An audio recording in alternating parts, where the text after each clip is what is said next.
குழந்தைக்கு எளிதில் சீரணமாகக்கூடிய மூண்டால் ரைஸ் எப்படி செய்யலான்னு பார்க்கலாம் வாங்க. ஒரு பவுலில் ஒரு கப் ரைஸும் இன்னொரு பவுலில் டாலும் எடுத்து நல்லா வாஷ் பண்ணிக்கோங்க.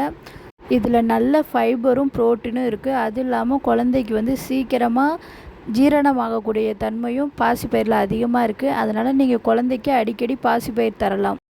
ஒரு 15 மினிட்ஸ் ரைஸையும் மூண்டாலையும் நல்லா ஊற வச்சுக்கோங்க. அப்போ தான் சீக்கிரமாக குக் ஆகும். ஒரு குக்கர் எடுத்து அதில் நான் எடுத்த கப்பு அளவில் 4 கப்பு தண்ணி ஊற்றிருக்கேன். குழந்தைக்கு நல்லா வேகட்டுன்னு 5 விசில் வேக வச்சு எடுத்திருக்கேன். குக்கரில் வைப்பதற்கு முன்னாடி கொஞ்சமாக மஞ்சத்தூள் போட்டுங்க. மஞ்சத்தூள் நல்ல செரிமானத்துக்கு உதவும். அது இல்லாமல் ஆன்டிபயோட்டிக். கூட கொஞ்சமாக ஜீரகம் சேர்த்துக்குங்க. ஜீரகம் சேர்த்தா குழந்தைக்கு நல்லா செரிமானம் ஆகும். எந்த மாதிரி மத்தியான உணவு கொடுத்தாலும் குழந்தைக்கு ஜீரகம் சேர்த்து கொடுக்கறது ரொம்ப நல்லது. ரிச் டேஸ்ட் வரதுக்காக கொஞ்சம் பசும்பால் நெய் சேர்த்துருக்கேன். என்னோடய குழந்தைக்கு 8 மாதம் ஆகிறதுனால நான் நல்லா மசித்து எடுத்துருக்கேன். உங்களுக்கு 6+ ஆகுதுன்னா நீங்கள் மிக்சியில் கூட எடுத்துக்கலாம். அது இந்த மாதிரி வரும். சீக்கிரம் டைஜஷன் ஆகும். தேங்க்யூ ஃபார் வாட்சிங்.